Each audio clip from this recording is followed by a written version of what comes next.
self-doubt is the killer of all dreams for people. When we doubt ourselves, it holds us back from taking action.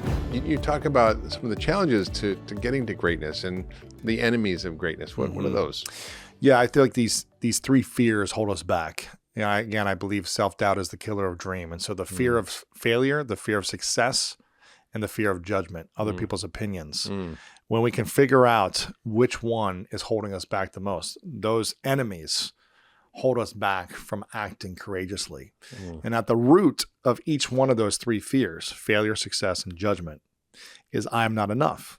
I'm not good enough, worthy enough, smart enough, intelligent enough, whatever it is, enough. Good looking enough, whatever. Good looking enough, all these things. Right.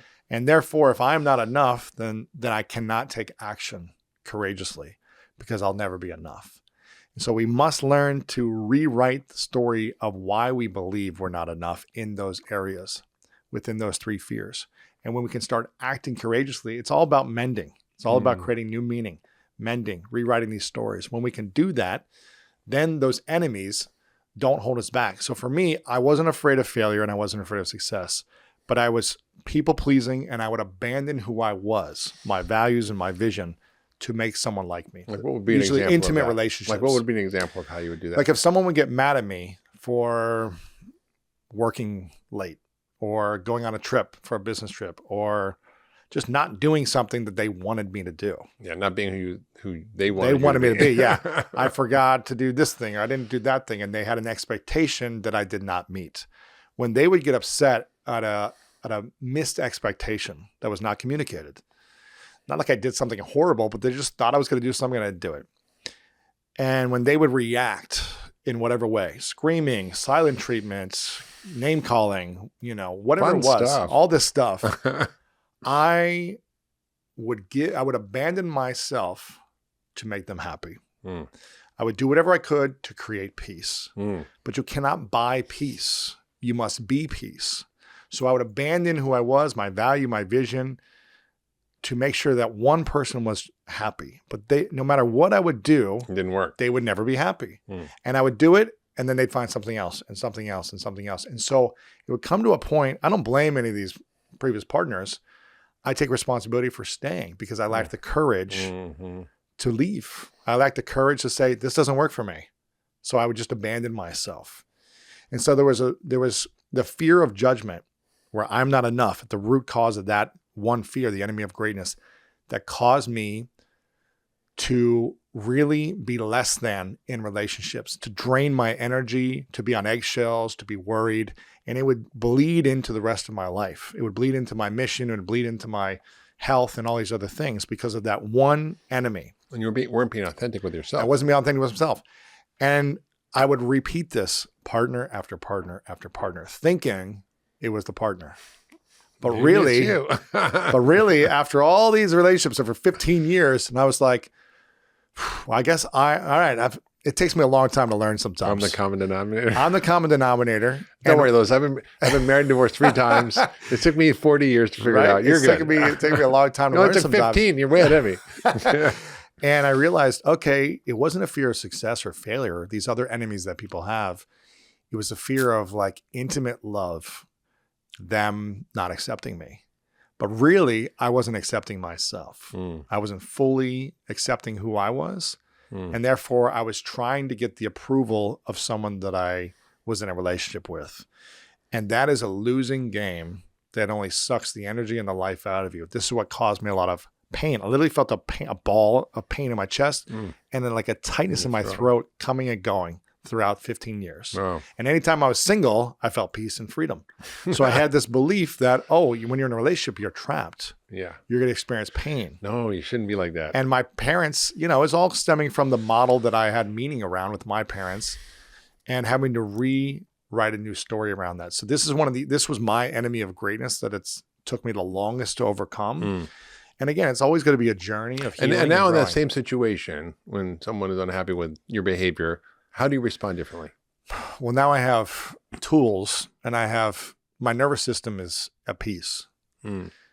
So if someone's, let's say, Martha's never done this, but let's say my girlfriend Martha was to like scream at me or yell at me or what she's never done, or give me the silent treatment or not talk to me for a day, which has happened all the time in my past. Yeah. which would cause me a lot of stress and just want to fix it. Yeah. If something like that happened with anyone in my life, I would just sit with it and notice it. I would reflect on it and be like, okay, that's interesting that they're acting this way. And I would try to find a resolution with them and say, hey, that wasn't my intention, or I'm sorry, or I didn't mean to make you feel this way, but I'm not going to go out of my way to like solve the problem so quickly. I'm going to have conscious Just curious communication. about I'm going it. to have conscious communication and say, all right, I hear you upset, or I hear you had an expectation. I'm sorry you feel that way.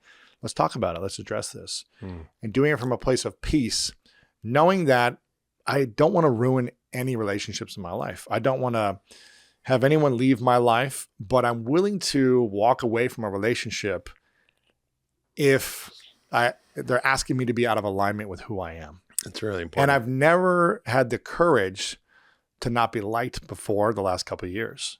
And now it's a practice of just being like, okay, if they don't like me, that's okay. I don't need to get them to like me. I don't need to justify something. I don't need to please them overly and go out of my way to make sure they feel, whatever by me. It's being at peace, knowing that I am good with me. I love my company. I have my core friends. I don't need everyone to like me.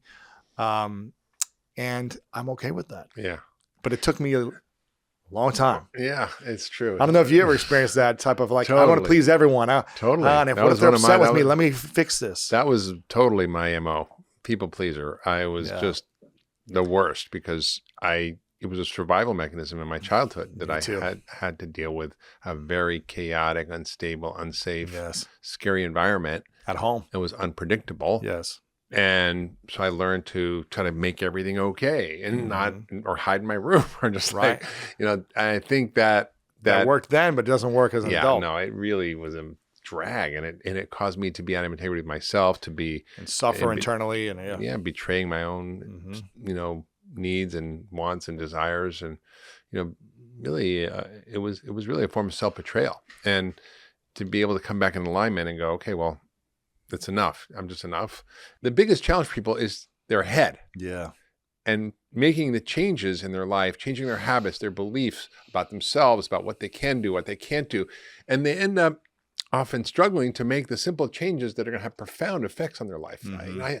I just see people with this sort of inner dialogue that if they had it broadcast out loud, they'd either be put in a mental institution, or they wouldn't have any friends. That's true. If they said what they said to somebody else, they for sure wouldn't have any friends. That's if true. You talk to yourself, I talk to them like you talk to yourself. So I think, how did you come to understand that we can master our mindsets? And how did you end up getting your head straight? Because you went through a lot of when you were younger, exactly. You talked a lot about it, and abuse and real trauma, and ended up, somehow figuring out how to not get trapped in that place of victimhood and blame and just a loop of not being able to do what you want in life. Well, I think it started with, I always wanted to be successful my whole life. The goal was to be successful, but I was driven to succeed in order to prove people wrong and to fit in or belong.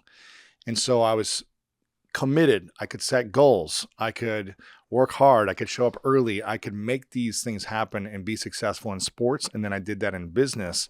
But for whatever reason, I still didn't feel good about myself once I would accomplish these big goals. This success wasn't fulfilling to me, and I didn't understand why. So I just kept going for bigger goals, bigger dreams.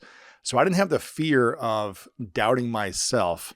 My fear was the judgment of other people, needing to people please, needing to walk on eggshells, and really most importantly, judging myself, which I had a lot of shame, insecurity, and doubt tied to my past. And I created meaning that was hurting me. So there was a wound based on all the meaning that I created from these experiences, lessons, stories, and moments. And so for years, I was driven by success, and it was working in the terms of I was accomplishing, but I still wasn't feeling good. Yeah. And I was good on the outside, but on the inside, it wasn't so happy. Exactly. And about 10 years ago, I started a healing journey. And this is why I love the work that you do, because you talk about healing from the inside out, really, is what it comes down to. Yeah. When I think about it, our thoughts and our emotions and the meaning we give our memories from the past play a lot into how we feel about ourselves. And when I had you on my show recently, I asked you about like a healing journey that you've been on. And one of the things that you talked about, which I thought was beautiful, as 40 years in a medical practice and in the field of pharmacy and healing, you talked about how love, intimacy and relationships and healing that part within you allowed you to feel younger, allowed you to heal the physical ailments, allowed you to have more flexibility and mobility, allowed you to flow in your work more effortlessly. And I was forcing a lot of things to achieve success, to fulfill something where I didn't feel like I was enough in my life. Yeah. And it wasn't until I started Like studying. you had some empty hole that you're trying to fill with all it was this a wound. success. It was a wound. And when you talked about this, when you touch a wound, it hurts. And if it stays open for decades, it's going to keep getting triggered and it's going to poke you and it's going to hurt every time that happens, that situation happens, that memory gets triggered. So I had to go through a journey of redefining what success looked like for me. And I started to think about greatness. What is greatness? Well, greatness is actually going after your goals and dreams, but making a positive impact on the people around you in the process, lifting others up. We talked about before, being in collaboration as opposed to competition, being in abundance as opposed to scarcity, and finding ways to find joy and happiness and fulfillment in the process, as opposed to blame, shame, beat up, self-criticizing yourself, which doesn't do you any good or anyone around you any good. And that's where it started about 10 years ago, this journey. And it's been a journey of really 8 years of mistakes, highs, lows, until in the last couple of years, I feel like I cracked the code for myself. Where someone gave you the combination? I mean, I gave myself the combination by constantly making mistakes and realizing this isn't working. In some ways it would work and I would improve. And then other ways I still needed to find solutions.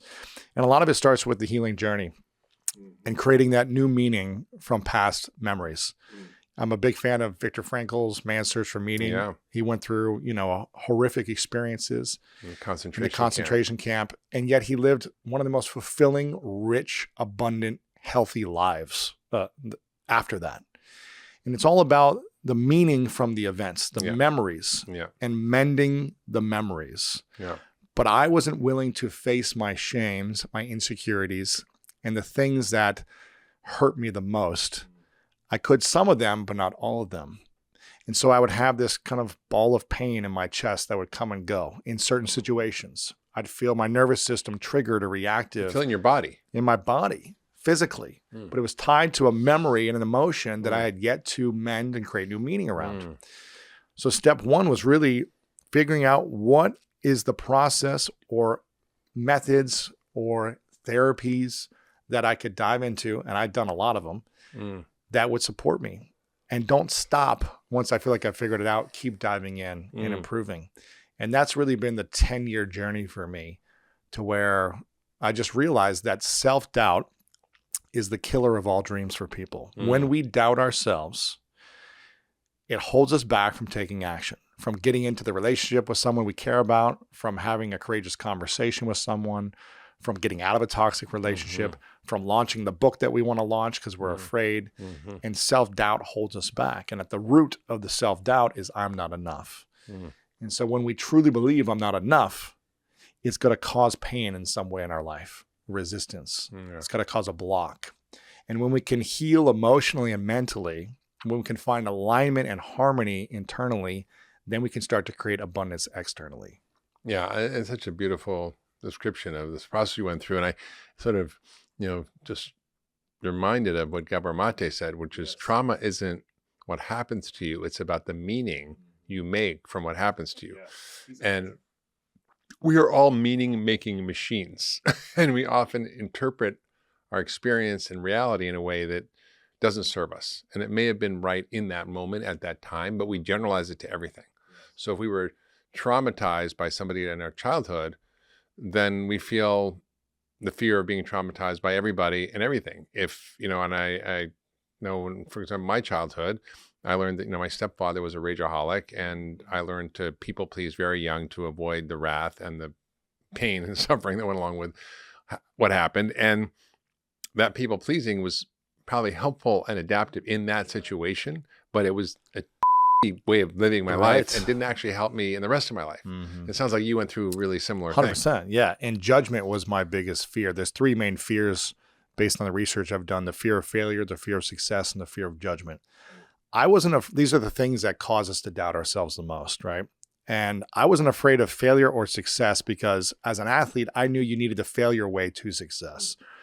The greatest baseball players fail 70% of the time, right? They have a batting average of 300 or something, and they're the best in the world. Yeah, right. Michael Jordan misses, more than half of his shots that he ever took. He failed 50% of the time, right? Yeah. But he still was the greatest by failing half the time. Yeah.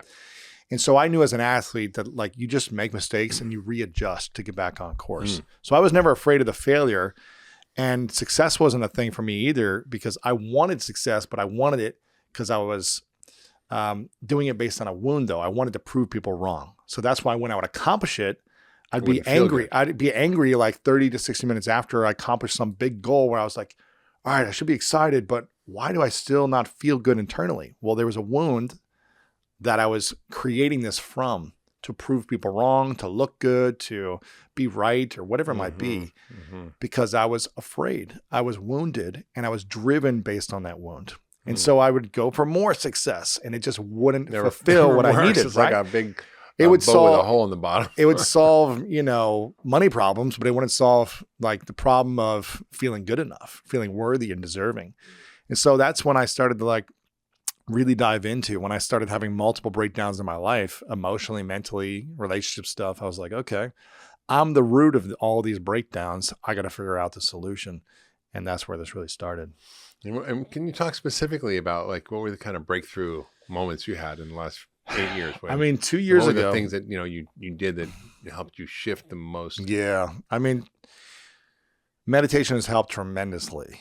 And I think being a guy that likes to do a lot and pack my schedule and create and work hard and fill up the plate, that helps in getting things done, but it didn't help me reflect and figuring out what was missing or where I was off in some way in alignment. And so I went to India and studied meditation. I did Dr. Joe Dispenza's meditation, 7-day meditation retreat, which was powerful.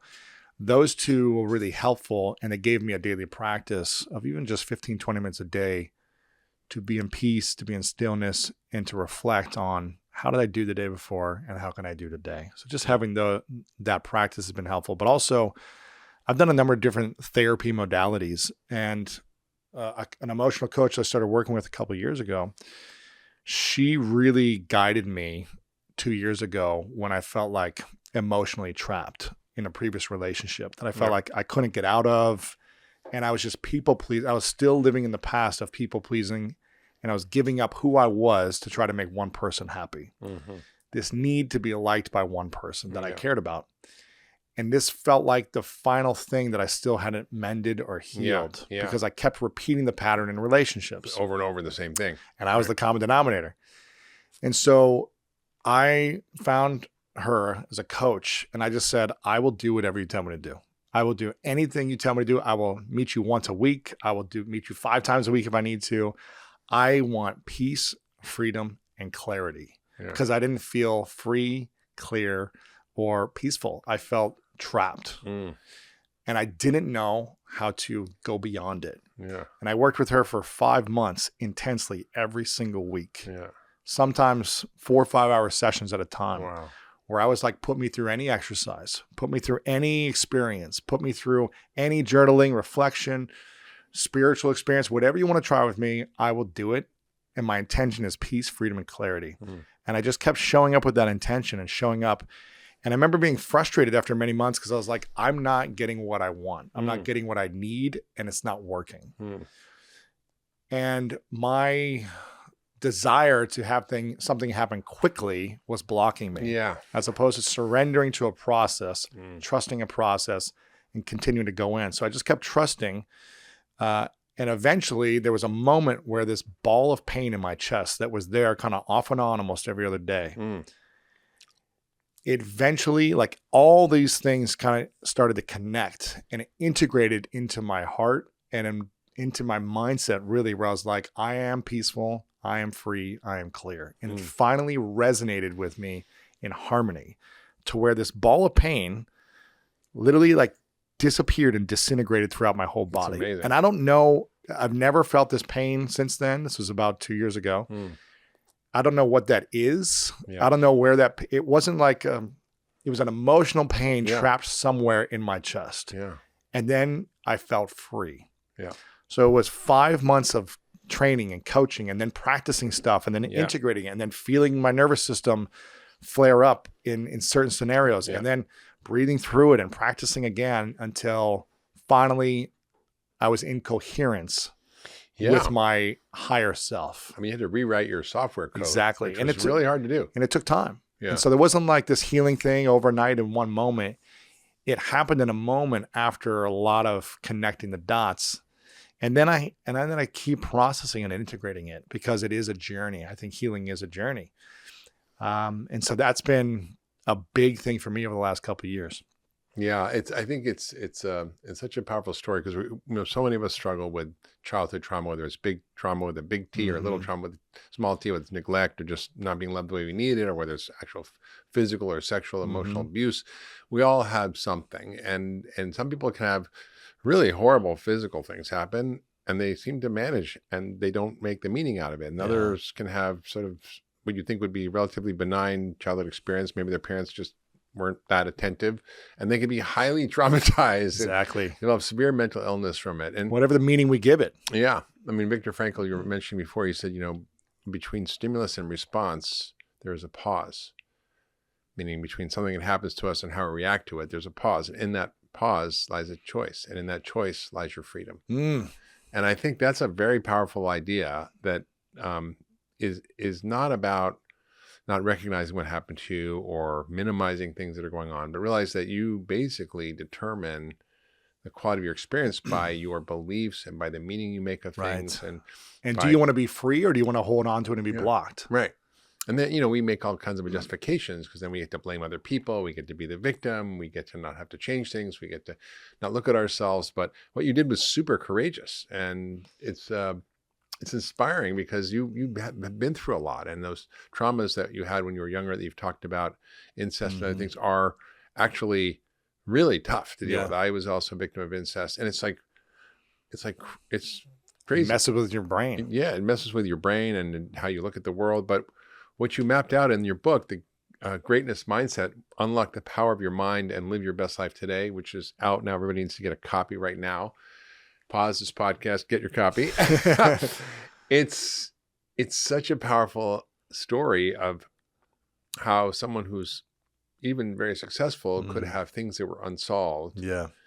And that you can actually start to heal those things and change the way you're thinking about things. Because we have a thinking problem and a feeling problem, and we don't have a map to sort of work through those things. And your book is an incredible map of how these things can be healed and developed in ways that change our mindsets from somebody who's really stuck and unhappy versus someone who's having the life that they want. Thank you. Yeah. And for me, I wrote this for myself 10 years ago.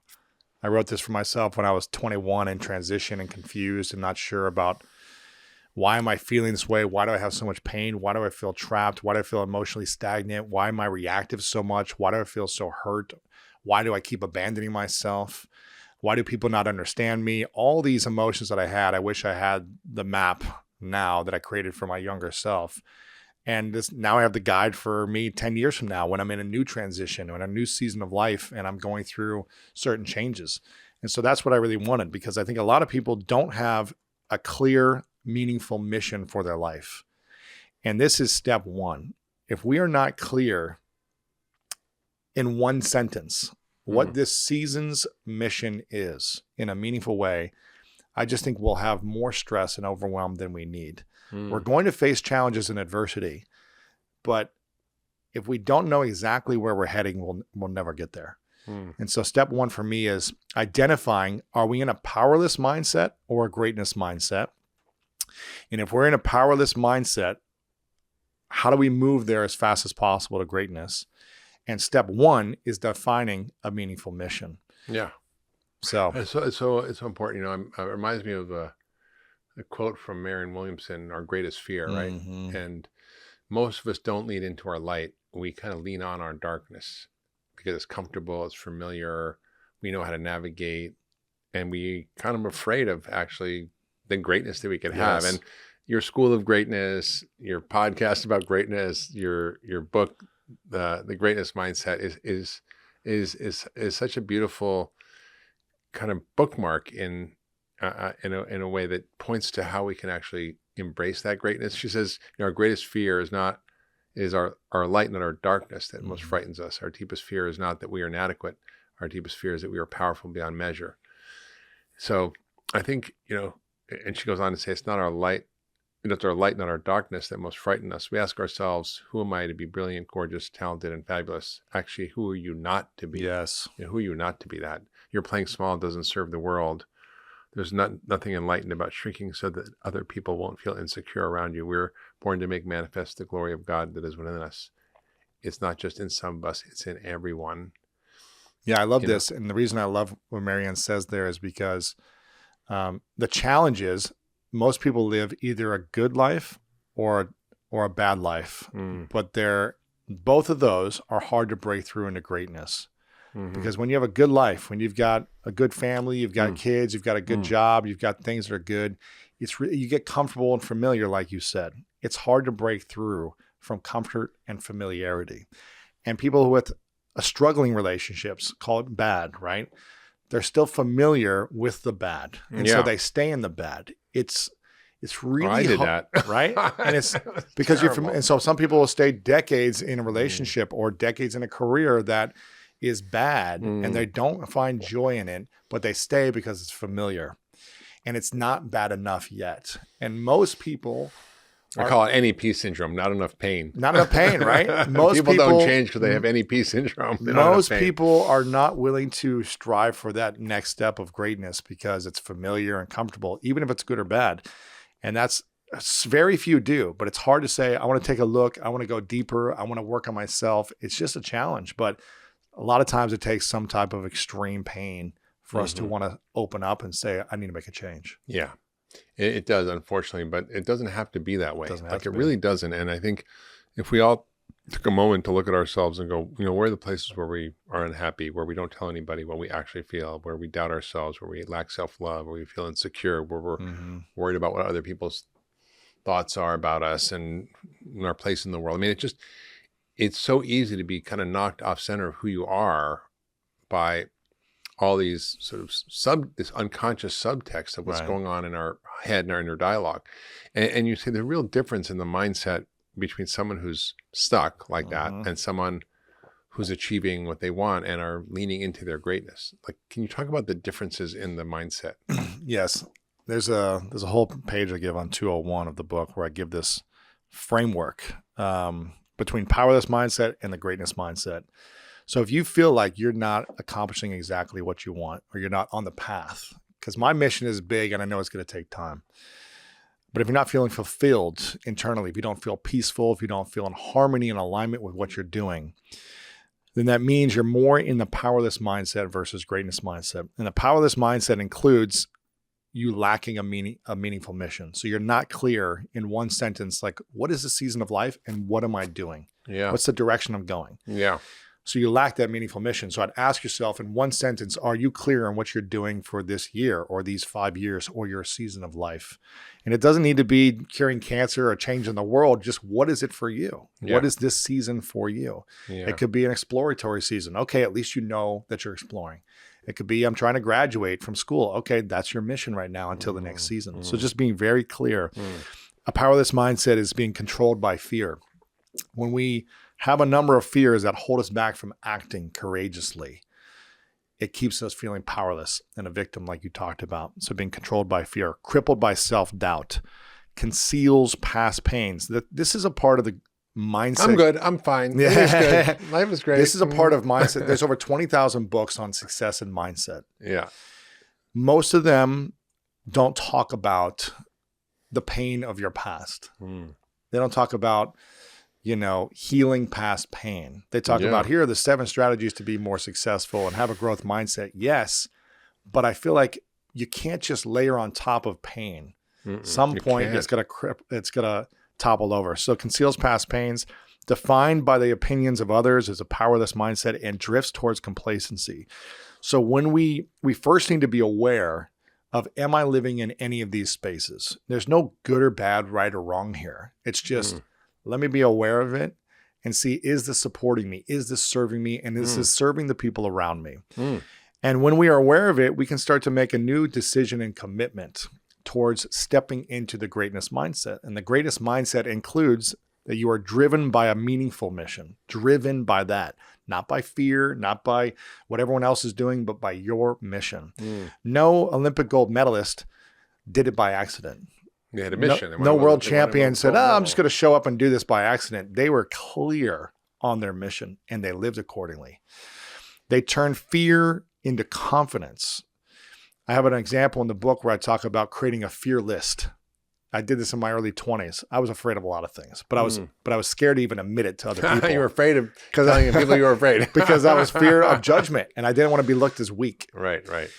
And by the way, those who don't know what Lewis looks like, he's like 6'5", looks like a brick wall. Yeah. And you wouldn't want to meet him in a dark alley. Exactly. He's a sweet guy. But you turn fear into confidence by making a fear list. And you write down a list of your fears and you start going all in on them. This is scary. It's uncomfortable. It's hard. I was afraid of a lot of things, but I started going all in on them and it turned into confidence. It turned into a power of mine because I overcame it. You overcome self-doubt as well. So you figure out what those insecurities are. You don't live in insecurity. This is the greatness mindset. You heal past pains. That's the greatness mindset because you're not driven by pain anymore. You're driven by purpose and mission and love and abundance and solving problems. That's huge. Not driven by pain, but by purpose. Yes. That's a very big idea because so much of the suffering in this world is because people are unconsciously driven by their fear and their pain, and it blocks them from actually getting exactly. And the part of it is you can be driven by a purpose to solve problems in the world. And the problem could be the pain you once experienced. You want to make sure that others don't experience that pain. I can talk about that in a second, but you create a healthy identity. Something you talked about in the first 3 minutes of this show is if people heard the things we said about ourselves, or if we said these things to other people out loud, the way we speak to ourselves at times, they would put you in a hospital. Right. They would call you crazy. They'd be like, something is really off, and they would medicate you for those conversations. They would cancel you online if you said these things. All these things wouldn't work, but we continue to say critical things to ourselves and put ourselves down and degrade ourselves, which is a unhealthy identity. So we need to create a healthy identity, and then they take action with a game plan. This is the greatness mindset versus the powerless mindset. And when we can first be aware of which mindset am I in more frequently, again, no right or wrong, good or bad, no judgment, but how is a powerless mindset working for you? How is concealing these things working for you? How is being crippled by fear and doubt working for you? It might have some benefits, but there's still a lack of something inside of you. So this takes courage to step into greatness mindset frequently. But that's the decision we need to make. I think that's true. And I always say disease is often the body's best attempt to deal with a bad set of circumstances. And our kind of distorted thinking is often because we needed to do that in order to deal with a really protect bad ourselves in a moment. Yeah, exactly. Right. And then the question is, how do you rewrite that? Because it's one thing to say, don't have self-doubt, love yourself, believe in yourself, have a mission. It's hard to get from here to there. Very challenging. And so you mentioned a few of the ways you did it through coaching, through journaling, through meditation. There's a lot of practices, and I think you go through them in detail in the book about how do you sort of break that cycle. I don't think you can do anything hard on your own. I just think it takes support, enlisting support, and finding whatever modality works for you. I tried a lot of them because I feel like I was really messed up and needed the support. And I continue to have an emotional coach every couple of weeks to support me to maintain peace, to prepare for future challenges that might arise so that I'm ready for these things. I'm a big fan of emotional coaching or therapy, but there are a lot of different strategies you can do. But for me, it's having somewhere you can have accountability, you can process it in a safe space, and you can have a game plan for actually taking action to integrate the lessons and healing. Not just reflecting by itself, but taking action to practice the healing journey. That's what it's about. Yeah. What it struck me about what you said is that there was a somatic piece to this. Yes. Like it was not just in your head. Full body experience. Yeah. It was a full body, like full body. Not like you can kind of think your way out of it. You can't think your way out of these things. Now it was 5 months of full body exercises, experiences, catharsis, all these different things. And then a moment when she was speaking to me, my coach, where it finally clicked intellectually in the body. Yeah. Like it finally, okay, it makes sense. And I feel it at the same time. Yeah. That's when the ball of pain disintegrated throughout my body. And I was like, something just happened. Yeah. But it wasn't for me sitting here and just like taking notes and analyzing my stuff. It was experiencing it. She put me through exercises. She put me through processes. She put me through reflection. She put me through going out into the world and trying things and calling back on it and saying, this is what I experienced and what I learned. And here's the benefit and the problems that came from it. It was facing the most uncomfortable parts of myself, the most uncomfortable parts of my fears in relationships in the present and acting on it as a peaceful man, even when I was under stress. It was facing these things. It was not running away or hiding from these things. That it was the hardest thing to do. But the more I did it week after week for months, that's when things started to unlock. Yeah, it does. It's something that takes months or years of really unpacking and doing the work and exploring different modalities. And for me, it was very, very interesting, very similar. I had like this driving kind of desire to know why I felt this sense of emptiness or lack. Really? And after all the New York Times bestsellers, after all the success, after all the credibility, after all the podcasts, everything. Believe it or not. Yeah. So you still had that. I had this sense of like emptiness. Yeah. And it was really more around love. It wasn't so much in success in the world. And it was really this just sense of lack or emptiness or some hole I need to fill. And it drove me crazy to try to figure out what is driving that. What was the original cause of that and how do I heal that? And it took a long time to unpack it, but once I kind of unpacked, my parents' relationship, my mother's relationship with her parents, because she was a hearing girl in a deaf family, like the movie Coda, and was the parent to them. That's as a daughter. So they call it a parentified child, and that's traumatic. Yeah, for her. And then she did similar thing to me, being very depressed and using me as her therapist, and that. She repeated the pattern. Yeah. So I was taking care of her. Oh, it's probably what got you into medicine. And for sure, there was some definite side effects that were not bad, but I think it was really, it was intellectually something I knew, but until I started to actually feel it on my physical body, to go through this real catharsis and just kind of get it. It was like a big shot in the head and a shot in the body to break that cycle. And like you were saying, it's different for everybody to kind of get there. Sometimes it's doing medicine journeys, sometimes it's meditation retreats, sometimes it's coaching, sometimes it's all the above, right? Yes.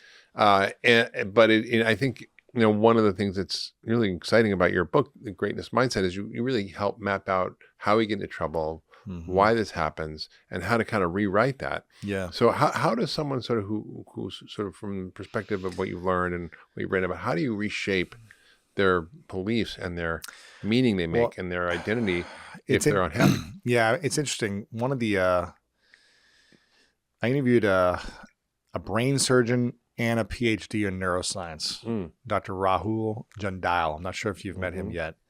Done over 1,000 brain surgeries, but also a PhD in neuroscience, so studying the mind. The mind and the brain. Yeah, they're not the same. And I said, after 1,000 brain surgeries and all this work of understanding the mind, what's the greatest skill you think human beings need to learn? Yeah. And it's interesting. He said emotional regulation. So he studies the brain and the mind, but the emotions tied to the way we think hold us back. And if we can understand how to navigate the emotions, so the greatest mindset really doesn't work until we start to navigate our heart as well and connect the emotions that we have in our heart to our mind, to our mindset, and putting them in alignment and harmony. So we can think one way, but if we don't feel in alignment, it's not going to work. So creating thinking and feeling and doing all. They need to be in harmony. And if you're constantly in the past living in a belief or having a story about something in the past, you're going to be disconnected. You're going to be out of harmony and out of alignment somewhere. You'll be thinking, I'm smart, I'm this, I can do it, but then I don't feel like I can. So we must create harmony with both thinking and feeling. We must learn to heal the heart first. For me, the greatest mindset is about healing first and then unlocking what you can step into. It's not just thinking I'm great or these things, but healing the wound that causes you to feel out of alignment with your thoughts.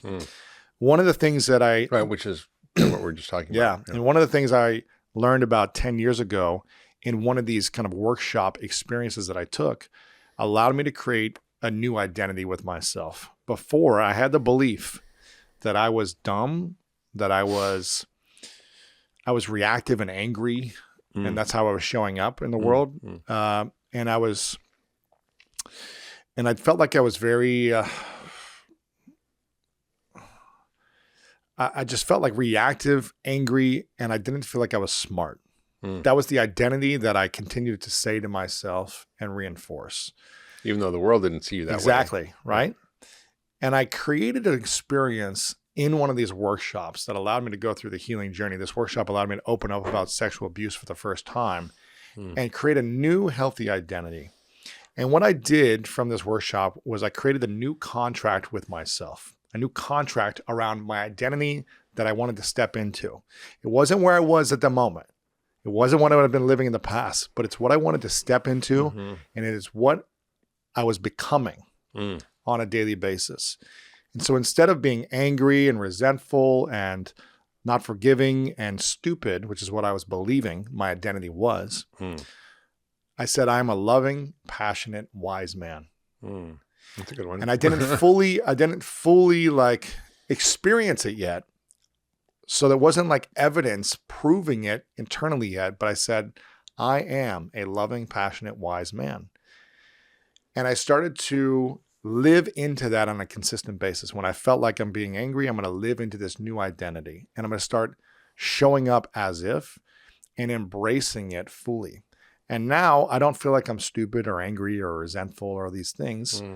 It took time, but I started to show up as a loving, passionate, wise man and started to create a new healthy identity. And anytime my thinking would say, there's a lot of smart people in this room. I don't know if you really belong here. Like you didn't do well in school. You think people are going to listen to you? I shifted it and said, yeah, but I'm very wise. I have wisdom in other ways. So I'm going to step into this belief, this identity, which I truly own. I felt like I have great street smarts. I feel like I'm great in relationship, understanding people, which is a different type of intelligence. A much more important kind. Right? But before, because I did so poorly in school and always needed tutors until I graduated, I thought I was stupid and people would make fun of me because I couldn't do well in school. So I had this identity was unhealthy and I started saying, I am loving, I am passionate, I am wise. And I would lean into that identity and it would allow me to make a bigger impact. So you basically kind of change your thoughts. You sort of just, I mean, the power of positive affirmation, I think, is real, but you got to heal first. I think you got to heal first. Yeah. You can't just kind of talk yourself into being great. Because you still won't believe it if the feeling is about doubt. If you're doubting the belief, you need to really be on the healing journey. And whatever it is that's holding you back. Because if your emotions are still going to be reactive and triggered if someone's cutting you off in the street or whatever, or if you feel like someone's abusing you or abandoning you or whatever, or if you're abandoning yourself, then this new identity is not going to work fully. Yeah. It might help you in some ways, but then it's still not going to feel enough. Yeah. So we must get to a place of I am enough as I am, and I'm still in a process of growing and improving. Not saying I'm complacent and I'm not going to work on myself, but I'm enough where I am. I accept everything from my past up until now. I maybe don't like it. I maybe regret certain things, or I wish I didn't do certain things, or I wish certain things didn't happen to me. But if I can't accept it, then it's going to hold me back. So I must learn to accept, to forgive, to take responsibility for things, whatever it is, and own the past so that I can move forward in peace. Almost like to rewrite your belief history. You got to rewrite it. Your belief history. You can't rewrite your history, but you can rewrite the beliefs that you formed out of the experiences you had that led to you, having maybe at the time an adaptive response to the situation where you're in that Mm-hmm. might not have been good, but it doesn't serve you now. And we just carry that forward with us in a way that limits us and prevents Yeah. us from having a great life. And one of the things that, you always hear people say hindsight's 2020, and there are probably instances that happened in your life 10, 20, 30, 40 years ago that weren't fun to experience in the moment. But now you can be like, gosh, if that didn't happen, I wouldn't be where I'm for at now, sure. right? There's probably a number of things you can think of. Everything. But they maybe they felt like they're these horrible experiences or drawn out, Yeah. challenges or relationships or career. And it's just like, why am I suffering through this? But then now you're like, oh, I know exactly. So the concept I talk about in the book where people feel stuck or they feel like they're just trapped in this feeling is to have future hindsight, is to look out. Future hindsight. Future hindsight. What's that? So I started thinking of this concept about 4 years ago, as I was going through one of those periods of time where I was like, I do not want to be in this experience. I do not want to feel this. I feel like people are questioning me and judging me and they're not understanding me. I feel like there's unfair things happening to me. And I remember feeling really frustrated about 4.5 years ago or so about what was happening in my life. And I remember talking to a few men who were, probably 20 years my senior, who gave me some wisdom. They're like, listen, this is all going to pass one day. Mm-hmm. And think of it as a spiritual purging. Yeah. You're purging relationships that no longer are supportive to you. You're purging your ego. You're letting go of things that, you're an identity that you want everyone to like you. This is a healthy thing, and just know it's going to benefit you. And I started saying, and they all said like, is there anything in the past that has been horrible that you're so grateful now today you actually experienced? And I go, yes. And so I was like, man, I need future hindsight. I need to see myself 5, 10, 20 years from now and know that this is exactly what I needed for me to do something greater in the future, for me to have more. So whatever your experience you're going through, however crappy it is right now, to reframe it in a way it as maybe the catalyst for exactly something great what you need. And if you said, this is the thing that is exactly going to set me up for my greatness, then you'd be more excited about it. It's still not like fun to be in pain or to experience like people shaming you or questioning you or whatever it is, or a breakup or a divorce. Those things aren't fun and enjoyable. But if you can see the future and say your future self is going to benefit so greatly for the rest of your life because of this moment, you'll look at it differently. You'll give yourself a little bit more grace and peace, and you'll see that there's going to be beautiful things in the process. Yeah, such a beautiful way to think future about hindsight. Future hindsight, yeah.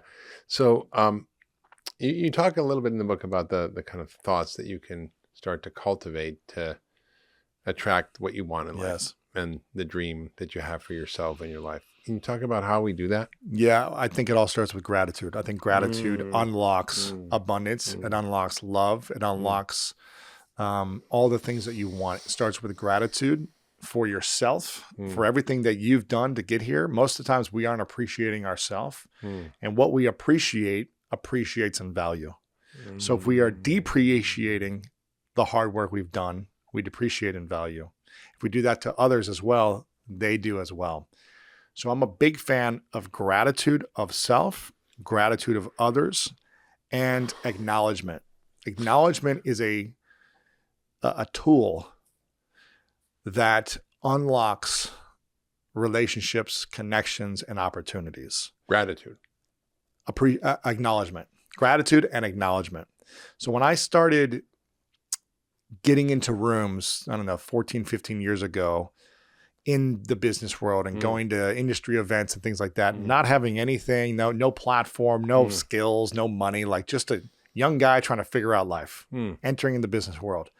I would enter these rooms and I would somehow get to the late night dinners with like all the influencers or like the industry leaders. Somehow I'd be invited and I would be there hanging out all night, learning from these, masters at the time. For me, I was like, man, these are some great leaders. And I would do a couple of things. I would listen intently and be extremely curious about their success. I would express my gratitude for being there. I'm like, hey, thank you guys so much. I'm so grateful to be here. Thanks for inviting me and including me. And I would acknowledge them and what I saw was possible in them. This is what I was like 15 years ago, and I still do this today. At the end of every interview, I acknowledge my guests for what I see in them. Yeah. And you don't have to be smarter than people or more skilled or have, credentials. People want to be seen. They want to be seen. And gratitude unlocks abundance. Acknowledgement and appreciation appreciates in value. And so when we appreciate ourselves, it's an asset that you invest in that actually grows in worth, right? And if you do it towards your thinking or your efforts, your habits, your emotions, and you do it towards others, thinking, efforts, habits, and emotions, it just creates a better bond in life, and it creates more fulfillment, more peace, more love. It's such a simple freaking thing to acknowledge somebody, to call out what's good in them, what you see in them.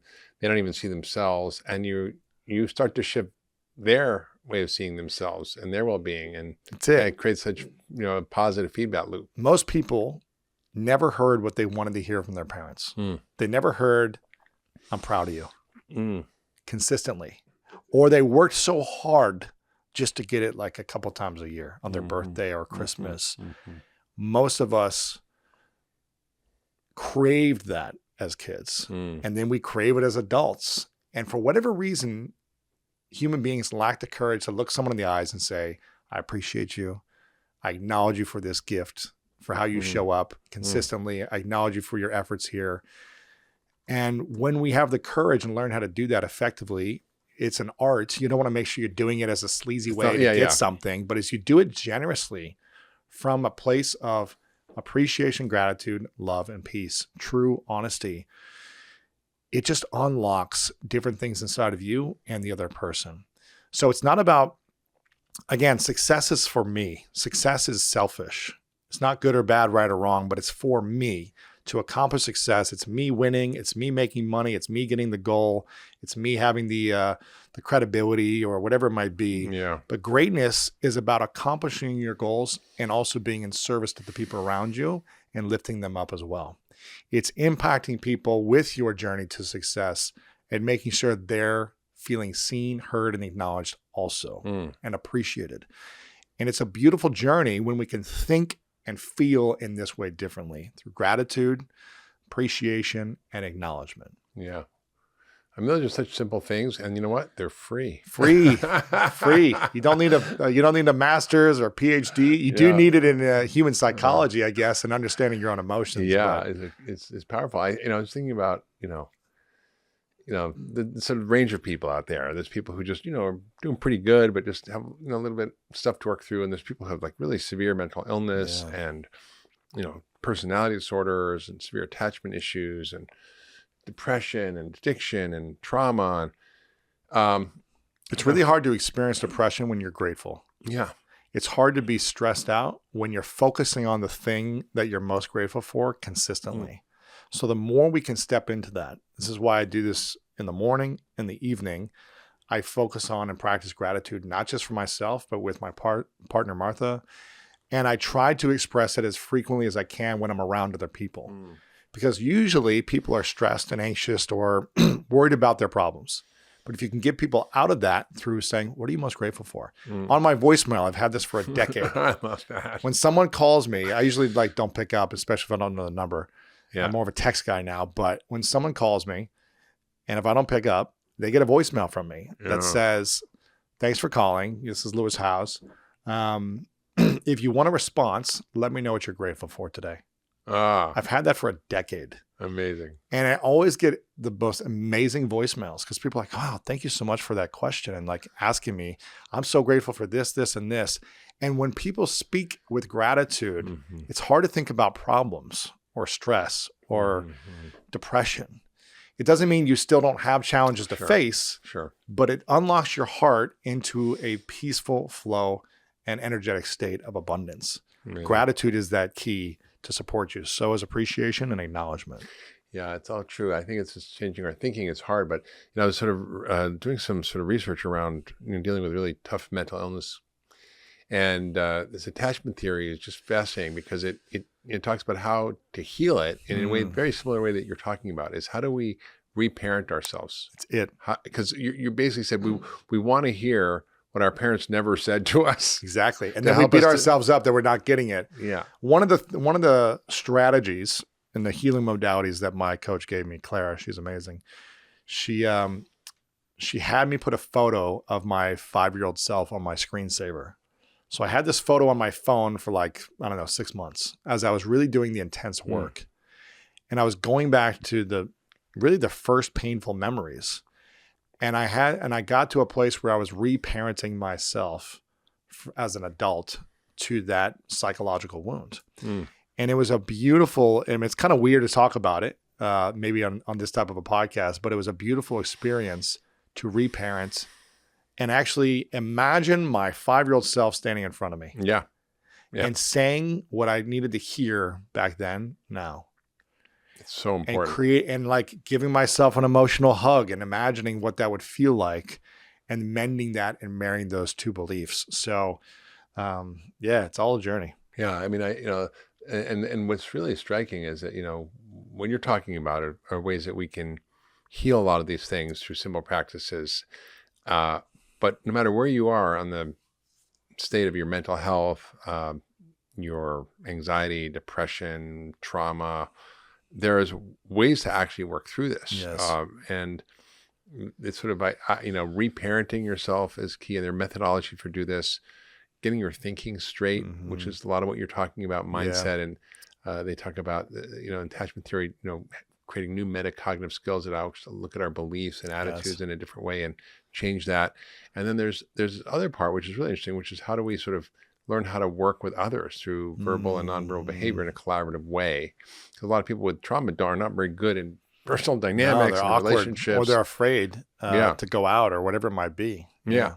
And so it's sort of exciting that we now have the language and the roadmap to actually not, heal these things. And it's not just about how to win friends and influence people and how to make $1 million and all these different things. And that can be fine. But I think, you really are talking about a much different kind of greatness, 100%. Inner greatness. Inner greatness. It doesn't, there's a lot of people that who've made billions of dollars who still aren't fulfilled. Oh my God. 2 of the most unhappy people I ever met were 2 of the richest guys in the world. So, and so what is the game then? The game is the emotions, the thoughts and emotions that create meaning to the success we have. And if we can't figure out the game of marrying those two thoughts and emotions together, it doesn't matter how successful we are, we still aren't great.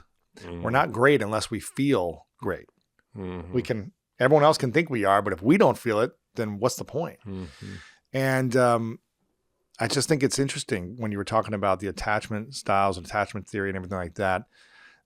There's another book called The Body Keeps the Score. Yeah, The Body Keeps the Score. Yeah. And it's all these emotions are trapped in the body, and we've got to release the emotion to the physical pain or the physical trauma or whatever happened. We've got to learn to release that emotionally, psychologically, both combined. Otherwise, it's going to keep traumatizing us. Yeah. And we can be driven by this fuel of pain, fear, and trauma, which a lot of us do.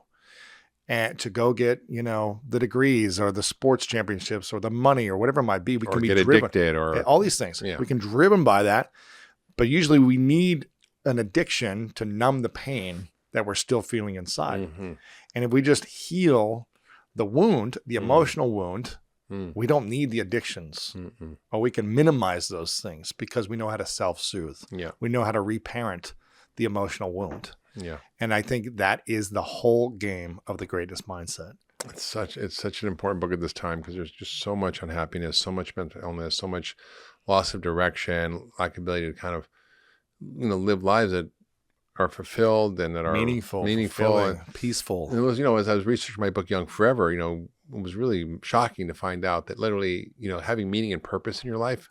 It's like the number one factor almost for most pretty people. Pretty much. Yeah. Like it's more years of life extension by having meaning and purpose than if we eliminated cancer and heart disease from the face of the planet. Right? It's like purpose and community. And I think, you talk about this, which I think is important to bring up. You talk about greatness and achievement and mission and purpose, but the truth is we don't have to do anything to be enough or to be great. We can just be. Absolutely. And once you get to that, where you don't actually have to do or make or create or to accept and love yourself. Yeah. It's like, it's just the coolest thing, because then you just get to go on the ride, this crazy life that's called being a human being. And well, then you can create and make something from a place of love and acceptance and peace, as opposed to, I'm not enough, so let me go feel enough by doing something. And I'm not saying we should be complacent and just sit around all day and be lazy. It's about creating a mission that's meaningful for you. It doesn't have to be this huge thing, but what's the thing that's going to light you up and others up around you? Yeah. And doing it from a place of self-love and acceptance and wanting to improve along the way, as opposed to, I don't feel good enough, so let me go write a #1 New York Times bestseller, or do this business, or date this person, so I'm going to feel like I'm worthy now. Yeah, it ain't coming from outside. No, it's not. No, I just had a friend, I don't know if you know him, Colin O'Brady. Do you know of course, Colin? yeah. He just did a darkness retreat. Yeah, and he, this is a guy who's been on my podcast, who climbed every tallest peak on every continent in the shortest amount of time in history, who rode across Antarctica in a little rowboat to the ocean. It was just like 40-foot seas. He skied unsupported across Antarctica as well. It's crazy. And was the first person to do that. And, listening to his experience of doing, because those are all outward accomplishments, right? He literally went into a cave, darkness. This was like a week ago, right? For 7 days of nothingness, like no podcast, no books, no light, nothing. And got to sit with himself. And what was his takeaway? And coming out of that was this incredible sense of peace and enoughness and gratitude and things that, you wouldn't expect. And I think the first bits were a little bit rough. And then he got to actually get into the bliss of what it was to just be enough and alive and be a human being. Yeah. And that's really where greatness comes from. It's not from, all the things that we see on the outside. It's like, okay, if you can create from that space of enoughness, then all the other accomplishments are amazing. It's fun. It's fulfilling, as opposed to, I need to create more and more to make myself feel something. You already feel enough, and you're doing it as an expression of enoughness. If you love that last video, you're going to love the next one. Check it out here. In unhappy couples, they miss 50% of the positivity that was actually there. So that's an important thing. If you're catching your partner doing something right and have that habit of mind, you're going to see that they're